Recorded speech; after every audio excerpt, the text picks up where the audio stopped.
Саламатсыңар, урматтуу окуучулар. Бүгүнкү сабагыбыз 7-класста кыргыз тили. Сабактын темасы байламталар.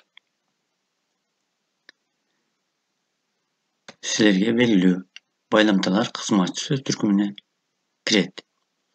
Өз алдынча турганда эч кандай лексикалык мааниге ээ болбогон, сүйлөм ичинде сөз менен сөздү, сүйлөм менен сүйлөмдү байланыштырган кызматчы сөздөр байламталар деп аталат. Байламталарды түзүлүшүнө карай эки топко бөлөбүз. Жөнөкөй байламталар, татаал байламталар. Жөнөкөй байламталар бир гана сөздөн турат.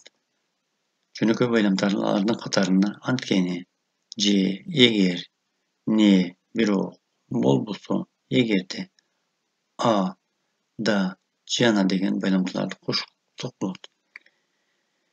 Эки жаандан ашык сөздөрдөн айкалышып түзүлгөн байламталарды татаал байламталар дейбиз. Татаал байламталарга антседа, ал эми, неге десең, же болбосо, ошол себептүү, ошон үчүн, ошондо да деген байламталарды кошууга болот.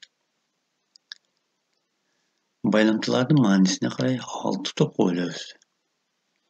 Байланыштыргыч байламталар, божомолдогуч байламталар, себеп натыйжалаш байламталар, каршылагыч байламталар, салыштырма байламталар жана шарттуу байламталар.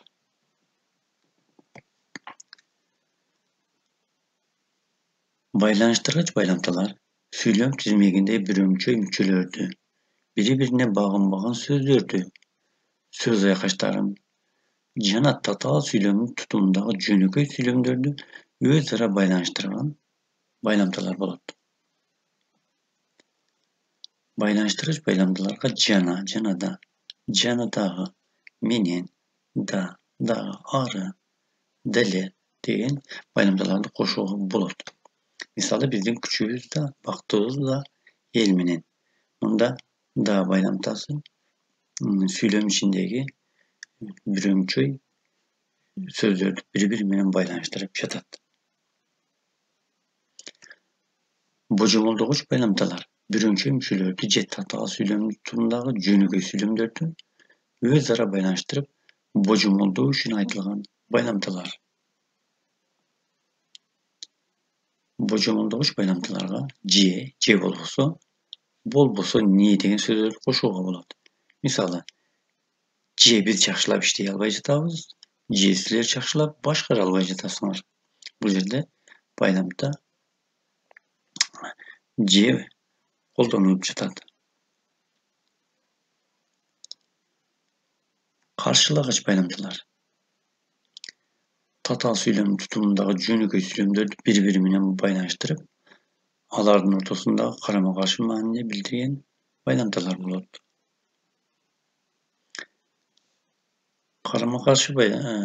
Каршылагыч байламталарга ал эми, бирок, антсе да, ошентсе да, ошондо да, анткени менен, ошенткени менен, ошондой болсо да, ошондой болгону менен, андай болсо да жана башка байламталарды кошууга болот. Мисалы, аюу катуу качырды. Ал эми, мен анча коркконум жок. Бул жерде байламта ал эми, а деген байламтаны колдонсок да болот бул жерге. Татаал сүйлөмдүн тутумундагы эки жөнөкөй сүйлөмдөгү ойлор бири-бирине карама-каршы мааниде айтылып жатканын билдирип жатат. Себеп натыйжалаш байламталар татаал сүйлөмдүн тутумундагы башына багынкы сүйлөмдөрдү байланыштырып, андагы айтылган ойдун себебин, натыйжасын билдирген байламталар себеп натыйжалаш байламталар деп аталат. Себеп натыйжалаш байламталарга анткени, себеби, неге десең, эмне үчүн десең, ошонун натыйжасында, ошондуктан, андыктан, ошол себептүү, ошон үчүн, ал үчүн деген байламталарды кошууга болот. Мисалы, Алтынай отличник болду, себеби ал жакшы окуду.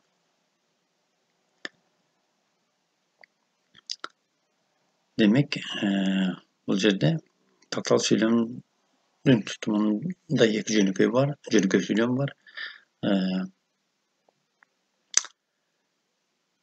Altınay жақсы okudu, анын натыйжасы отличник болду.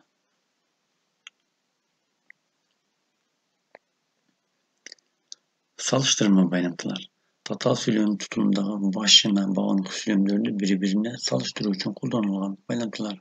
Salıştırma bayramtılar деп аталат. Канча ошончо, канчалык ошончолук, кандай ошондой деген байрамтыларды кошууга болот. Мисалы, иштегениң кандай болсо, тапканың так ошондой болот. Демек, кандай ошондой деген салыштырма байрамтылар колдонулуп жатат. Шарттуу байрамталар. Татал сөйлем тутумунда туруп, баш сөйлемдөгү ойдун, иш-аракеттин шартын билдирген байрамтылар. Шарттуу байрамтылар деп аталат. Шарттуу байрамтыларга эгерде деген байрамтыларды кошобуз. Мисалы, эгер мен айтпасам, сен Беккулду тааныбайт элең. Эми балдар сүйлөмдөрдөгү байрамталардын түрлөрүнө көңүл бурабыз.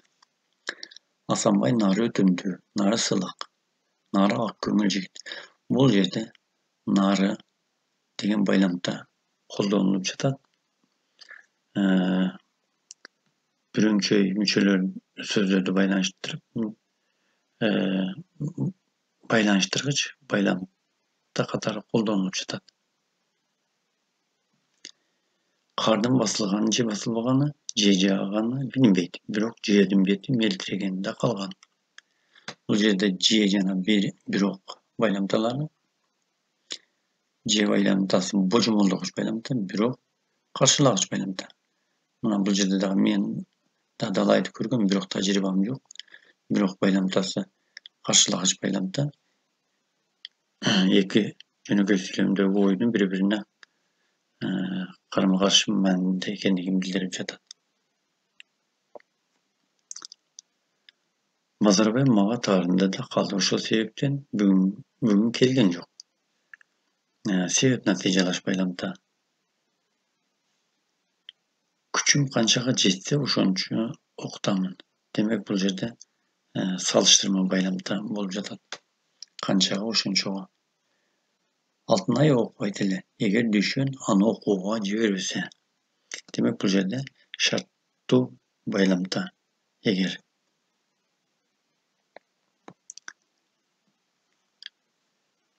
ушуну менен балдар сабагыбыз аяктады. Көңүл бурганыңар үчүн чоң рахмат.